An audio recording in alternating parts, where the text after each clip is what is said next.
नमस्कार, स्वागत है आपका बुलंद सोच के खास कार्यक्रम बुलंद शख्सियत में। और आज हमारे साथ एक बार पुनः मौजूद हैं मध्य प्रदेश विधानसभा के अध्यक्ष माननीय श्री गिरीश गौतम जी। कई सारे सवाल हम करेंगे।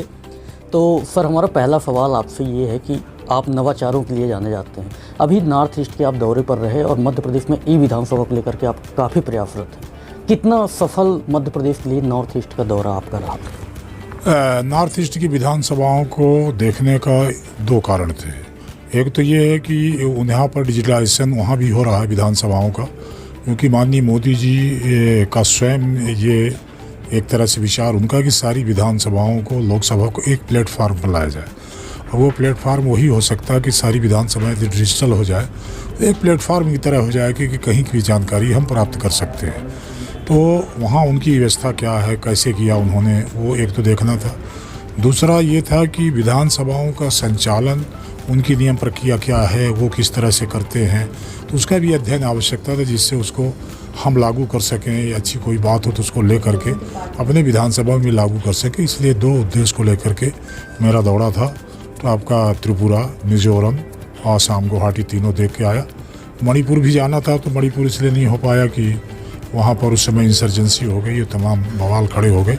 इसलिए उस दौरे को निरस्त करते हुए गुवाहाटी की तरफ आकर के आसाम विधानसभा में बातचीत करके वापस आए। सर, आपको क्या लगता है कि मतलब ई विधानसभा कब तक पूरा हो जाएगा? विधानसभा के स्तर पर हम सब ने अध्ययन करके अपनी रिपोर्ट पूरी फाइनल कर ली है। अब केवल बजटीय जो भाग है, दो भाग हैं उसके। एक विधानसभा बनाने की जो प्रस्ताव या जो ड्राफ्ट या जो कुछ है वो सब तैयार होना, वो हमारी तरफ से सब तैयार हो गया। सारी विधानसभाओं का आकलन करते हुए, उनकी तमाम चीज़ों को देखते हुए हमने तैयार कर लिया है लगभग। और अब केवल एक जो दूसरा पार्ट है, जो महत्वपूर्ण पार्ट है, वो सरकार का पार्ट है कि हमको बजट अलाट करें उसके आधार पर, क्योंकि बिना बजट के हो नहीं सकता। विधानसभा में इस तरह का कोई बजट नहीं होता है कि उसमें हम 50 करोड़ या 60 करोड़ खर्चा कर सके बिना सरकार के सहयोग के। इसीलिए माननीय मुख्यमंत्री जी से भी पत्र लिख कर उनसे आग्रह किया है। और अभी सेंट्रल से भी एक पत्र आया है उनके संसदीय कार्य विभाग का कि इसको ई विधानसभा की तरफ तेज़ी से बढ़ने की आवश्यकता है। और उसमें अब तो एक नया पत्र भी आया है कि एक आंशिक राशि सेंट्रल भी देने को तैयार है। तो आंशिक उनका मिलेगा और अपना प्रदेश का मिल जाए, तो उसके आधार पर अपन विधानसभा बना सकते हैं। अभी लंबे अरसे बाद राष्ट्रीय विधायक सम्मेलन 15 जून से मुंबई में होना है, जिसको आप संबोधित भी करेंगे। इसको लेकर के आज प्रेस कॉन्फ्रेंस भी विधानसभा में आपने आयोजित की थी। विधायक सम्मेलन, राष्ट्रीय विधायक सम्मेलन को लेकर के आप क्या कहना चाहेंगे? ये पूरे भारत की स्वतंत्रता का 75वां दिवस, 75वां वर्ष है, जिसे हम अमृत महोत्सव के रूप में मना रहे हैं। लोकतंत्र की जननी भारत है। लोकतंत्र में संसदीय प्रणाली को हमने स्वीकार किया अपने संविधान के भीतर से। इसमें विधायक और हमारे सांसद बहुत महत्वपूर्ण होते हैं। और जब ये विधायक और सांसद महत्वपूर्ण होते हैं, तो इसलिए विधानसभा को भी महत्वपूर्ण होना चाहिए, लोकसभा को भी, क्योंकि उन्हीं के प्रदर्शन से विधानसभा का महत्व बढ़ता है। तो ये पहली बार ऐतिहासिक ये क्षण होगा जब ये फर्स्ट टाइम, माने 75वें वर्ष में अमृत महोत्सव में हम पहली बार भारत के तमाम विधानसभाओं के विधायकों का एक कॉन्फ्रेंस वहाँ होने जा रही है मुंबई में 15 से 17 तक, जिसमें 80 सेशन होंगे। 80 सेशन में स्वाभाविक है अलग अलग विषयों पर चर्चा होगी।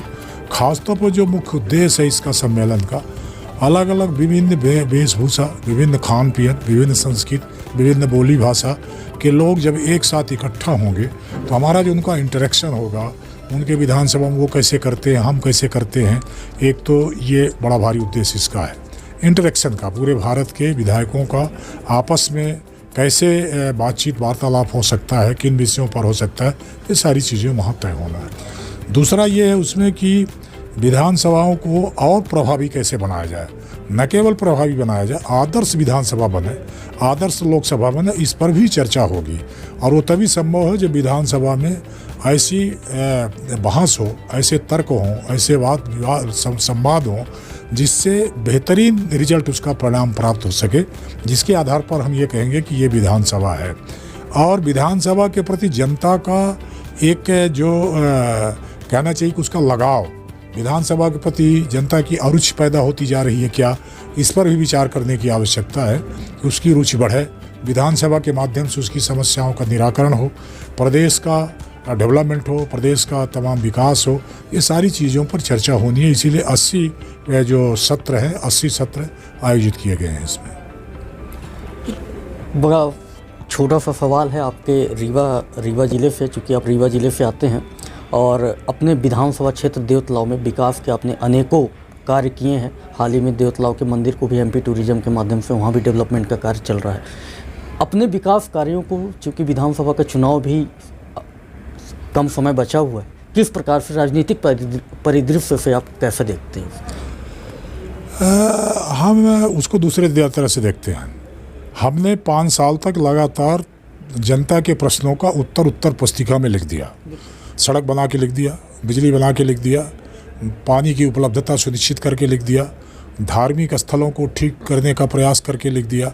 अब ये सारा काम हमने किया है। ये जनता का काम है कि वो हमको कितने नंबर देती है, क्योंकि उसमें हम कैसे कहेंगे। हमने तो उत्तर पुस्तिका लिखी, हमने प्रश्नों के उत्तर लिखे। अब उत्तर में जनता का काम है, वो कैसे नंबर देती है। मुझे विश्वास है कि जैसे छात्र जब परीक्षा दे के आता है तो उसको एक अंदाज़ा होता, परसेप्शन उसका बनता है कि हमको कितने अंक मिलेंगे। मुझे ऐसा लगता है कि 10 अंक में से जो मैंने काम किया है, जनता उसको जिस तरह से देख रही है, मुझे पूरा विश्वास है कि हर हालत में वो इस बार पूरा एक मेरिटोरियल जो अंक हो सकता है वो देने का प्रयास करेगी। मुझे ऐसा विश्वास है। देश के प्रधानमंत्री आदरणीय नरेंद्र मोदी जी का आत्मनिर्भर भारत का सपना है और उसी दिशा में आत्मनिर्भर मध्य प्रदेश कैसा बने, इसके लिए प्रदेश के यशस्वी मुख्यमंत्री श्री शिवराज सिंह चौहान जी भी लगातार योजनाएं पे योजनाएं बना रहे हैं। और ऐसी एक योजना आत्मनिर्भर मध्य प्रदेश में आत्मनिर्भर महिलाएं कैसे बने, इसके लिए मुख्यमंत्री लाडली बहना योजना की शुरुआत हुई है।